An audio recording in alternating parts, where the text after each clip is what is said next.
Hi, it's been a while. My name is EJ, and welcome to the Visualize Podcast 2025.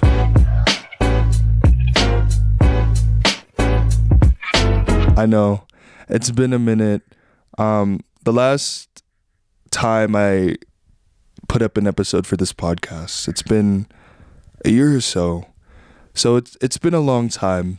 I miss you guys. I miss this. Obviously, we have a new setup compared to last year. If you're watching the YouTube channel, welcome to my room. I've always shot this in my room, but this is a really new setup for me now. A lot of people have been reaching out to me, both friends, family, and even just Visualize listeners out there, which I'm very thankful for. Thank you all so much for just taking the time to listen to my podcast. Yo, when are you going to drop the new episode? What's been going on? I know last year when I did the last, my most recent, it's been a year, bro.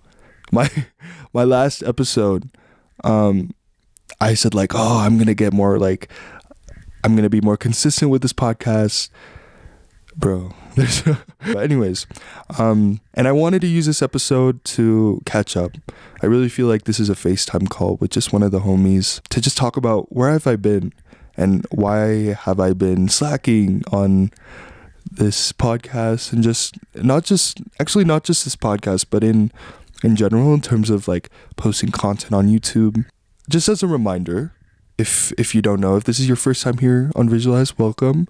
But just as a reminder, what is Visualize all about? Sorry, I have my notes here. I want to make sure I say everything right. Visualize is all about exploring the journey of life through the lens of young adulthood, faith, culture, and everything in between.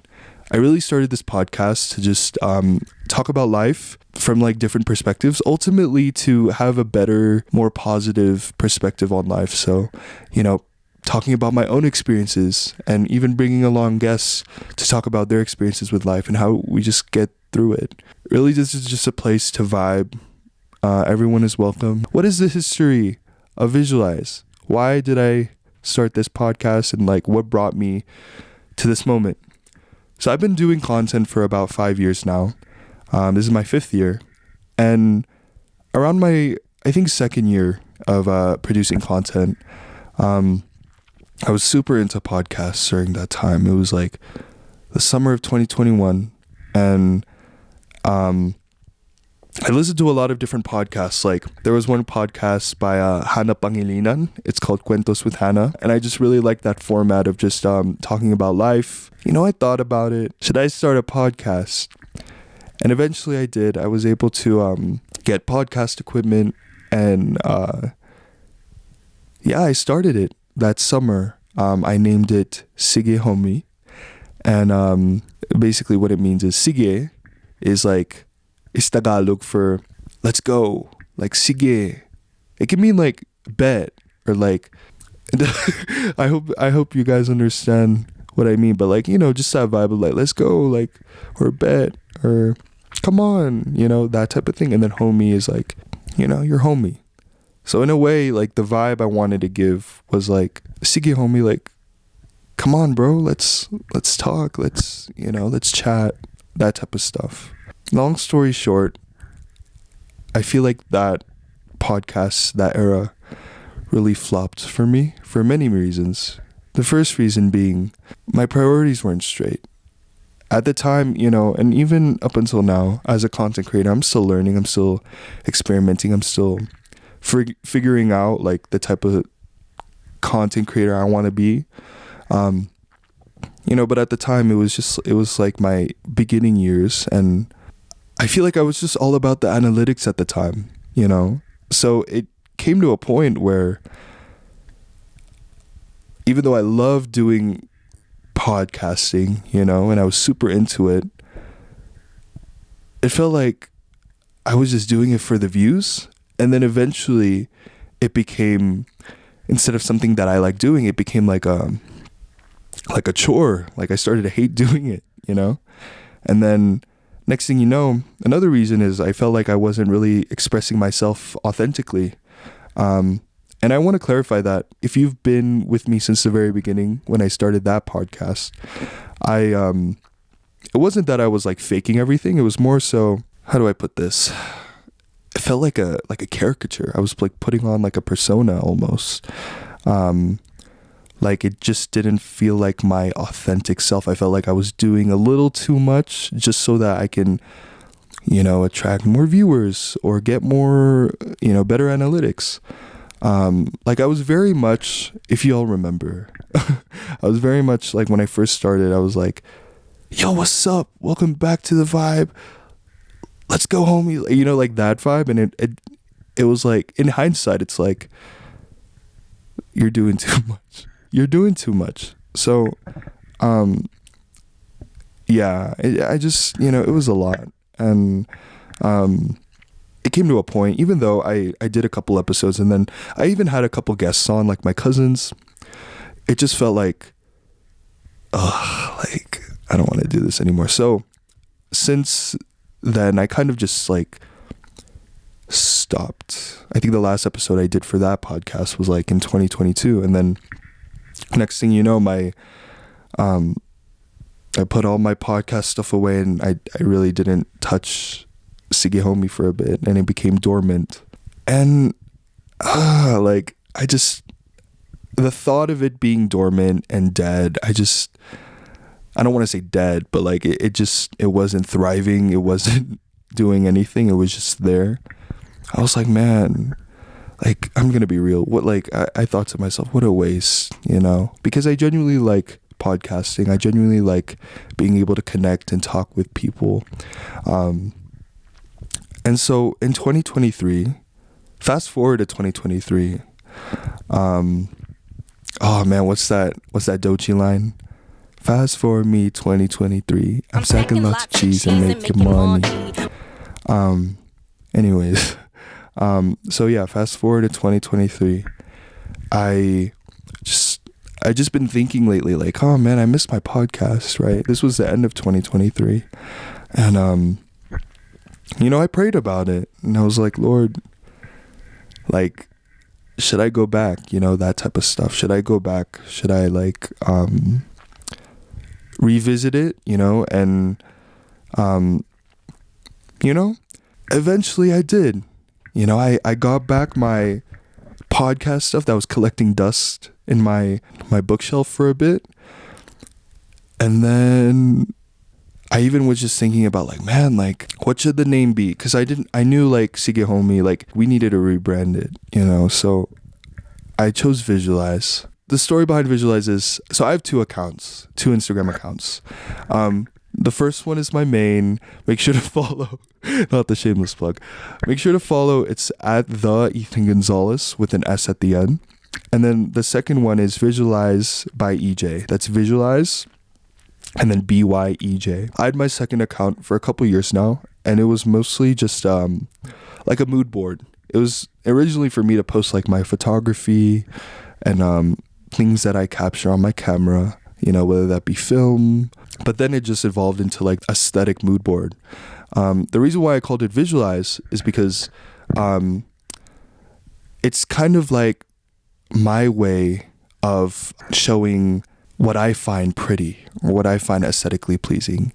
There are a lot of things I find very aesthetically pleasing and just very cool. Things that a lot of people don't notice in their everyday life. And so I post it there kind of in a way to, show like this is how I visualize cool aesthetic stuff, if that makes sense. So when I was thinking of a title, kept on praying about it. I kept on just thinking like, oh, like you guys already know, like titles, captions, they're like an added element that like forms the vibe of like whether that is your post or your project or whatever. And then eventually Visualize came to mind, and I'm like, that's perfect. Visualize, So here we are. I did a couple episodes 2023 and then going into 2024, and then I stopped. So, and then now we're back 2025. So that's basically the history of Visualize. I hope you enjoyed today's episode. Bye. No, I'm kidding. I'm gonna just get right into it. Let's talk 2024. 2024 was a year of opportunity, of transformation, of experimentation. It was a year of really a lot of lessons, man, a lot of challenges, but also a lot of revelation, a lot of success. And I give God all the glory, man. Like, it was definitely 2024 was that year. I was so involved in a lot of different projects, and I felt like it was just a year where I really bounced back. I talked a lot about it in my previous episodes, where the year before 2023, there were times where I genuinely did not know what am I supposed to do, especially coming from a time where a lot of the plans that I had, in terms of like college and my future, were just not erased, but like canceled in a way. I didn't, for example, when I first started college, I was into nursing. I was looking toward going into the military, and then next thing you know, I don't get accepted into like my school's nursing program, and then I get kind of like dropped by the military. So, I mean, there was a point where I was like, man, like, Lord, what do I do? What's going on? And so I think 2024 was a year where I felt like I bounced back. And I wanted to use this time to just talk about like the different projects I've been involved in the past year, really. The first one is a day in the Spring Summer Festival. Your boy has been planning Coachella at this point. No, I'm kidding. So I want to bring you guys back to 2023, around November, just the end of 2023. That time, my family and I are driving back from a day trip from northern Colorado. I just remember it was nighttime, and I was talking with my parents about like just our experience. I think that day we went to like a farmer's market, and it was just like it felt like a festival almost. It was so many vendors, a lot of entertainment, just a lot of different people.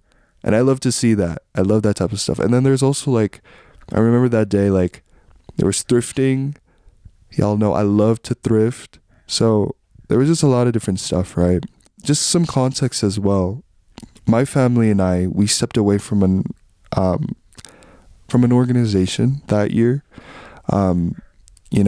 No shade to that organization, more power to them. I just feel like we had that mutual agreement of like, okay, I think it's time to just do our own thing. Deuces, that type of thing. So, and then also, my mom, she has a Filipino catering business. Shout out to her business. Make sure y'all support. It's called Cocinerang Caviteña, or the cook from Cavite, the province of Cavite in the Philippines. And we do a lot of just catering, Filipino food, and then we participate in a lot of community events. Like we just serve as like a vendor, like that type of thing. We've done it like for a couple years now at that point. And so I was just talking with my parents about it, and my parents had a lot of just great ideas, and we were just like bouncing back and forth, just brainstorming. And then coming out of an organization and then just doing our own thing. We've been involved in a lot of events, but we thought to ourselves like, like we wonder how it would be like if we did our own event, and then at the time as well, I really, you guys, it is, you don't even understand, you guys. It's been a dream of mine to like attend like a summer festival. You know, one of them, it's not really in the summer, but Coachella. I've always wanted to go to Coachella. And then another one is the doechii festival, Head in the Clouds festival. I've been a fan of 88 Rising for years now. And so it's always been a dream of mine to like go to one of, you know, their festivals. And it's either my tuition or a trip to California to go to Coachella, right? So I know dang well, like, maybe one day, you know. I don't want to sound like, you know that video of Debbie Ryan? And it was like this interview, and she was like, so I went to the Disney CEO, and I told him, I want to make history. Like, I don't, I just, like, but in a way, I kind of was like, I kind of expressed to my parents, like, we should have something like this in our city. You know, we've lived here for how many years now? You know, when you think of Colorado Springs, right? I'm from Colorado Springs, Colorado. And when you think of it, you know, you think of like the Garden of the Gods, right? Like that's famous like nature spot. When you think of the city, you think of nature and then hiking and skiing, and for some you might even think of like rodeos and that type of stuff, which, you know, they're all cool. Like, I'm not gonna lie, nature here is poppin'. It is poppin'. But you know, like living here for how many years, I feel like we can do more for like different communities out here, you know, and just bringing everyone together. There's so many communities out here. Like growing up, I went to a predominantly Hispanic and Black school, you know, and even growing up as well, there's just a large Asian and Pacific Islander community out here. And so, you know, just talking about it with my parents, I'm like, we should like start something potentially, you know, like a summer festival, like a multicultural summer festival. And don't get me wrong, like there's so many like different multicultural events out here. Like there's there are so many, like just recently, like Lunar New Year events out here. And then even last year there was like a Hispanic festival, Fiestas Patrias, you know. But I haven't really seen anything out here that is like we bring everyone together and we kind of just party, you know what I mean? So that was kind of like our initial conversation about that project. We, you know, more and more we talk about it, and then there even came a point where my parents were like, you know, this sounds like a lot, you know, even though it's such a good idea, it sounds like a lot, you know, we already have a lot on our plate. Like, can we do this, you know, this festival? By the way, this festival, A Day in the Spring Summer Festival, has 3 main components: food, shop, and entertainment. And from the very beginning, we envisioned it to be like, there's food vendors, you know, and then there's like a shopping area where, like, you know, like whether that be like thrift vendors or flower vendors or, you know, just whatever, you know, and then there's entertainment. And so there came a point where, yeah, my parents were like, let's not do this. And, you know, at the time I was just, even up until now, but like really at the time, I was so passionate about it. I was like, we gotta do this. You know, this sounds super sick. Like just this concept, you know, if like, who's gonna do it? You know, like we've never seen anything like this. And so just the potential that really, like, you know, excited me. So I prayed and I said, Lord, no, I genuinely, there was a day where I was like, you know, Lord, I have no idea if this is something you want us to do, if this is something that, like, if this is a part of your plan. And I remember that night, you know, because there was just so much disappointment when my parents were like, like, I don't know, let's not do it. I prayed. I'm like, you know, Lord, I just give this to you. I surrender this idea, this project. And if it's really a part of your will, like, Lord, make it happen, you know. Next thing you know, like, I'm, you know, my parents changed their mind, and I'm briefing the mayor's office of Colorado Springs. You know, just like, even just talking about it now, man, like, it's like, wow, like, and I think that's another thing of 2024. One thing that I really learned is, like, let go and let God. Because there's so many things that, like, you want to do, you know, but, like, I feel like with time, and then even sometimes you feel intimidated by it. Sometimes you feel like, oh, that could never happen, you know. And so last year I really started to, like, just let go and surrender it to him and let him do his thing, you know. I want to save, you know, this topic about, like, a day in the Springs and just the whole process of it for another episode, because I feel like, well, we're already like 30 minutes in, right? Hold on a second. So we did carry out the event in late July. Really, all glory to Jesus, man. Like, we raised over $13,000, and we had 80 vendors. We had about 1,000 or so attendees, and I think 5 sponsors at that event. And we also had just a really sick lineup of entertainers. I mean, like, artists from our city. Like, we had like a little R&B and rap moment. We even had reggae. We had, like, I think someone did like a Selena medley, you know? So it was just a really dope event and experience. And I have to give it, like, number one, obviously, to God. There were so many times where I just simply I didn't think it was possible. I also want to give just a shout out and just give it to my parents, like, you know, for doing so much and just for, like, allowing me to experience all of this, you know. I had a conversation with my uncle after the event, and he told me, like, man, like, you learn so much more just in that experience of, like, handling an event than you could in, like, a college course, you know. And I said, oh, true, you know.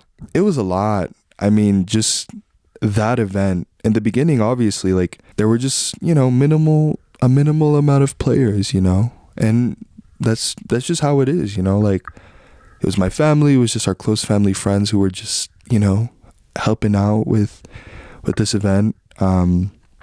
I remember the day before the event, oh my gosh, like, vendors calling left and right, and then, you know, there's this thing of, like, oh shoot, like, it might rain the next day. There was, like, a thunderstorm warning. So yeah, it was crazy. There even came points where I was like, what did I just get myself into, you know?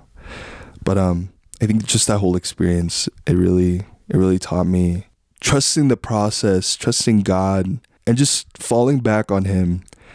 Because really, there are a lot of things that you cannot control, dude. But I've been involved in that for a lot of last year, and we're doing it again this year. So pray for me. No, I'm excited. But I guess the second project that I want to highlight is the De La Vega Foundation. With Adits, I'm gonna just call it Adits. It's a Day in the Spring Summer Festival.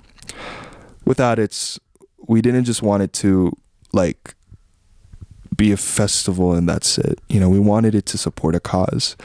You know, really last year, it was really our community era. It was really our philanthropy era, you know. We wanted it to have some kind of, like, purpose beyond, you know, just, like, bringing different communities and cultures together, you know. We wanted it to support a cause, you know. And so that's when we started our nonprofit organization called the De La Vega Foundation. So just as a little blurb about it, a little shameless plug. My parents and I, we founded an organization And it's really so the De La Vega Foundation, it's a 501c3, and we're really here to support and uplift individuals with autism, families who have autistic individuals, parents with autistic children, and even siblings, just the autistic community in general, here in our city, in our state, and even internationally. I talked about this a lot in my neurodiversity episode here on this podcast. I have 3 autistic siblings, and it's definitely an experience that not a lot of people have. And I feel like that episode that I did about it, it really just scratched the surface on what it's actually like, you know. And it's something that my family and I have been very passionate about, you know. Not just like creating a community of people who share the same experiences, but also advocacy as well. Here in our state, you know, when someone who is autistic, when they turn 18 and they've been, you know, receiving benefits, once they turn 18, there's this concept called phasing out, you know, and that is when you're an adult, you know, you're not going to really have the same benefits as you did growing up. And, you know, like, obviously, like, it's kind of like, what? Because, like, once you turn 18, I mean, obviously, like, the condition, like, autism doesn't just, like, wear out like that, you know? Just as in this whole experience, like, just starting the nonprofit organization, you know, even though, like, I have my own experience as a sibling, you know, living, like, in a family with autistic members, just in this whole experience, I learned so much. I mean, I was able to, when we first started, I was able to sit down with another nonprofit organization, a Black-led organization, who also specializes in supporting the youth. We had just a fruitful conversation about, like, how is autism seen in the Black community, you know? And then months later, I was able to connect with, like, another organization, this time a Latino organization in the community, who told me how autism is seen in their community, you know? And so I think something that we, as a family, we all kind of learned and grasped from this experience of starting is, like, you know, like, obviously autism has no color. Like, literally, it has no language. It has no race. It's seen everywhere, you know. And obviously, yes, like, you know, different communities, like, you know, respond to it differently. But I think something that brings us all together is that, you know, it's real. It exists, you know. And so I think that's really, like, what our foundation is all about, you know, is, like, recognizing, like, there's so much diversity in neurodiversity, you know, and really we should all be, like, working together and supporting one another, whether that be through advocacy, through community outreach, you know.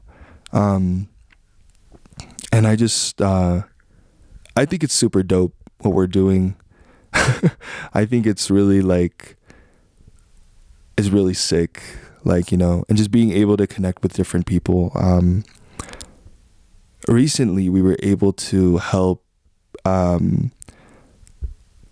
someone who came in from a different country, and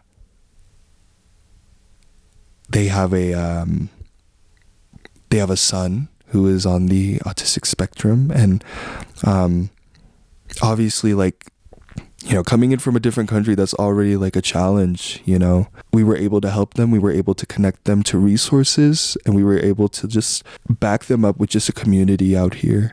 And I just think that's so beautiful to see that, you know, especially in this day and age, you know. So yeah, we've been doing a lot for, you know, just our organization. Last year we were able to, obviously we we had two events, one of them being a day in the Springs. But we were able to donate backpacks with school supplies to a district that I grew up in, to their special education classes. We were also able to donate shoes and backpacks to actually my mom's elementary school, to their special education classes. I was even able to, just recently I went to the Philippines, and I was able to connect with teachers from my mom's elementary school and special education teachers, and talk about like that community. What do they need? Especially those who have autism. That like in itself is just such. It's super dope. It's super amazing. If you feel in your heart to donate, it would really mean a lot in our cause, rising together with neurodiversity. Instead of seeing neurodiversity and just autism as a disability, seeing it rather as a capability to unite and rise together. There was one thing I wanted to say, but I forgot. I forgot. And it'll come back. So I've been doing that. That's another project I've been doing. If you're in the area, we have a De La Vega event coming up. It's called Together Rising. It's on April 5th from 9 a.m. to 4 p.m. And it's an annual conference on autism awareness and community empowerment. The Addy is 1520 Verde Drive, Colorado Springs, Colorado 80910. Pull up. No, pull up is crazy. No, we would love it for you to come, and you don't even have to like be connected to someone who is autistic. Just come, just support the community. There's vendors, there's gonna be speakers. It's gonna give very much TED Talk vibes, but there's just a lot of food, resources, vendors, just music. So come out, show your support. I'd love to meet you. And yeah, again, that is Saturday, April 5th, 9 a.m. to 4 p.m. So why De La Vega? What does De La Vega mean, right? What is the history of, like, just the story in general of the De La Vega Foundation and its name? So the meaning of De La Vega, right? In Spanish, it's De La Vega means like of the meadows. It's a surname, but like if you translate it, De La Vega means like of the meadows. And so I guess the way we think of like of the meadows, there's really two meanings that we thought of. Is first, we envision like a world, a society where our children are sort of playing in the meadows with their families as well, where they don't got to worry about anything, where it's like, because like this whole experience of having either neurodiverse or even autistic like members in one's family, it could be challenging. Gosh, it's stressful. It is like, you guys, there's just a lot of anxiety to it. There's a lot of uncertainty to it, and so, like we want to be kind of like that organization that just at least help ease that, whether through connecting you to resources or whatnot. And then also like, of the meadows, like just that entire ecosystem, we kind of the significance behind like of the meadows, is kind of like an ecosystem where we all are interconnected and we all just help each other in some way, like kind of like a cycle, and then we're strong together. We just help each other out, like that vibe, But really the story behind De La Vega. So I kind of talk about this in previous episodes, but having autistic siblings, acceptance, right? It can sometimes be difficult. Really, we struggled that with our, what is it called? Surrounding family, I guess, just like different relatives. I just got to the point where, people were calling my siblings crazy and stupid and, like blatantly. And obviously that's not nice. Like that's, hearing that growing up, I mean, I just hated it, to be quite frank. And it was so disappointing to see your own flesh and blood see you as just that, you know? So I think us as a family, we collectively, we kind of were like, let's not do that anymore. Let's just go do our own thing. So we kind of distanced ourselves. And I remember, like, on Facebook, we like changed all of our names to De La Vega, you know, and we kind of created pseudonyms for ourselves, just so that we don't have to associate ourselves with that toxicity, you know. And so for a bit, like on Facebook, our name was De La Vega, you know. And yeah, it was just really our family thing. Like, no one else knew it, you know. And when people asked, it was like, oh, it's just a pseudonym, you know. But like I ate that up growing up. Like, I would make, like, for example, I was super into creating videos, right? I talked about this in one of my videos on my YouTube channel, and I was super into creating videos, and so, like, for my family, just like, you know, little family home videos and stuff like that. And so I would always call it, like, it would always be under the De La Vega Productions, you know. And it felt super cool to have that, like, name, you know. Like this is us, this is our family, you know. Yeah, that's where it really started. And then when we, you know, established this organization, we were like, oh, like, what name? Obviously, like, going again back to, like, the whole name and title thing, like, you know, like it has to eat down, right? And then we thought of De La Vega, and then boom, like, you know, we just thought that's perfect, the De La Vega Foundation. So that's really where it came from. Yeah. So yeah, guys, that's really the two main projects I've been doing the past year, you know. There's definitely a lot more, but for time's sake, I don't want to keep y'all. No, but I don't know, maybe next episode I might go into the other projects, but this is what I've been doing lately. And then obviously, you know, I'm a student, I'm a brother, I'm a content creator, I'm a model. No, not the model. Yeah, there's just been a lot going on with life. But definitely, like, I would have never imagined 2 years ago when I started this podcast that I would be here. Again, I wanted to revisit that lesson that I learned, you know, that I mentioned earlier, which is let go and let God. In 2024, you know, there were a lot of times where, you know, just, man, like, just a lot of anxiety, stress, and all that. You got a lot going on. You just gotta let go sometimes, whether that be just, like, holding on to, like, stress, or it doesn't have to be stress. Like, it could be people. There were a lot of, like, people that they were just there for a season, and then in 2024 they just kind of dipped, you know.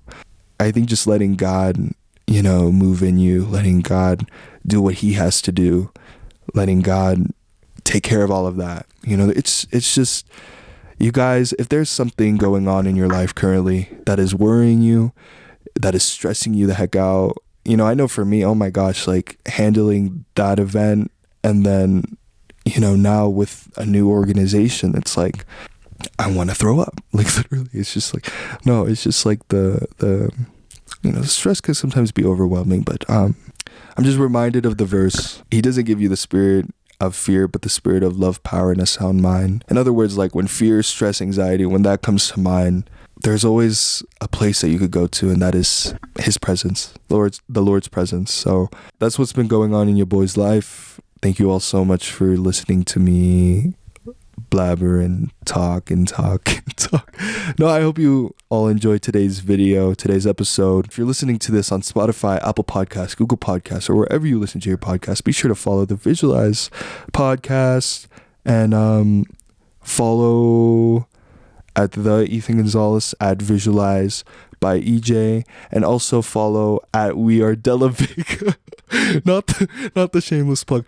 No, all the links will be in the podcast notes or the description box. I hope you have a wonderful, wonderful day. Please take care of yourselves.